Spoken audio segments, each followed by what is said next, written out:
Alors, en quelques mots, mon parcours. Waouh. J'ai commencé la magie vers 13 ans. Avant ça, j'étais un gamin autiste et comme beaucoup de gamins autistes, je voulais être paléontologue et trouver des dinosaures. C'est resté d'ailleurs.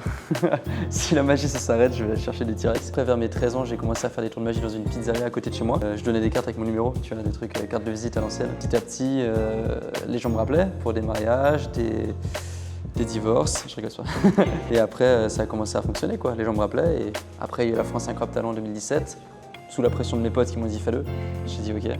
Et depuis, il y a pas mal de trucs qui sont passés, des vidéos sur les réseaux, des spectacles, une tournée de 3 ans de spectacle, des vidéos sur YouTube, mon émission télé en Belgique et des plateaux télé en France et la vie quoi.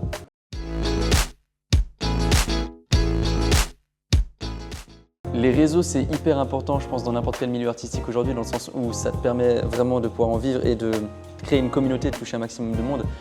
J'ai fait un spectacle en Guadeloupe là, cet été. Il y a des gens qui me connaissaient là-bas et qui sont venus me voir, qui me disaient « je t'attends depuis je sais pas combien de temps » en Guadeloupe.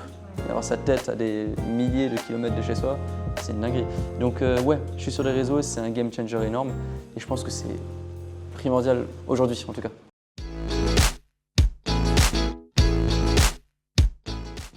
Célèbre, c'est à toi de me dire parce que j'ai un doute. J'en ai 3. Ouais. Il y en a un, à mon avis, il est moins célèbre. Il y a Jean Dujardin, Ouais. qui est connu à l'international, mais qui, avec les artistes et tout, c'est fou. Jean-Claude Van Damme Ouais. et Will Smith. Je pense que c'est Will Smith. Ouais. Will Smith, je pense. Il n'y a pas de débat, je pense. Parce que Jean-Claude Van Damme, je sais que c'est quand même fat. À peu près de génération. Ouais, c'est ça. Donc ça reste Will Smith en 2019. C'était fou.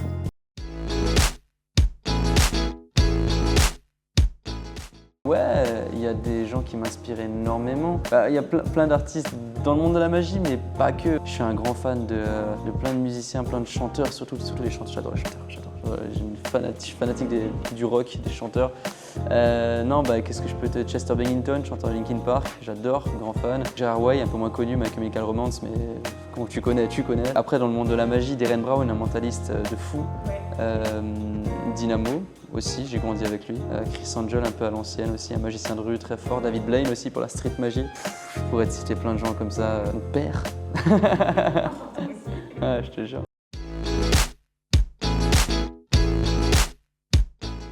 Ouais, la magie dans les films, ouais, c'est grave années 80, je trouve même années 70 et tout, les lapins et tout. Et c'est fou qu'encore aujourd'hui, on ait ce truc-là en tête, ce cliché, il reste encore, alors que ça date des années mais 60 limite, tu vois, c'est une dinguerie. Et moi je me suis dit, en commençant la magie, c'est bon, on a une nouvelle génération.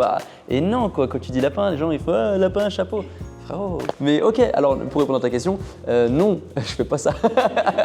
Je fais pas ça. Alors que j'adore les lapins, hein, je trouve ça trop mignon. Non, j'essaie de m'éloigner, mais sans vouloir le faire volontairement. C'est-à-dire que c'est pas, je veux pas à tout prix, on va dire, dépoussiérer la magie. Je fais juste de la magie comme je kiffe en faire.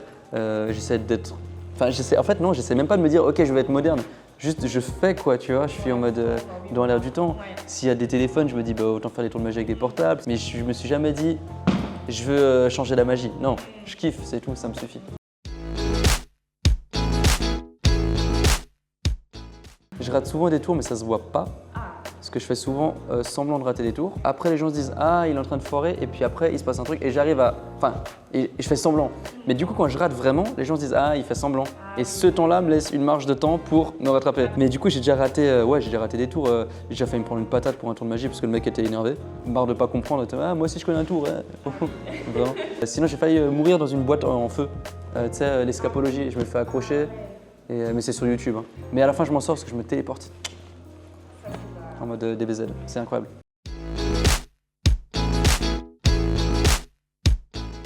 Attends, bouge pas, j'arrive. Un truc avec ça, attends. Je sais pas si j'ai de la pâte à fixe. Qui a de la pâte à fixe sur soi? Alors, un petit tour qui me vient comme ça. Ceci est un tour de magie à faire en soirée. Vous avez un cure-dent, vous êtes là en train de vous curer les dents, comme le nom l'indique, et d'un coup vous faites 1, 2, bam. Waouh. Et tu le récupères. Incroyable. Explication du tour. Ouais, allez. Disparu, apparu, disparu, apparu, disparu. Tu mets de la pâte à fixe ici ou un truc qui colle, tu vois. Ça marche avec les clopes aussi. T'es comme ça et tu peux faire bam et quand tu ouvres la main il disparaît et là il apparaît. Tu peux le prendre comme ça et il disparaît. Et là t'es en mode oh il est où? Et là tu fais hop il était là. Ah ouais, non, mais c'est... Galaxy Brain.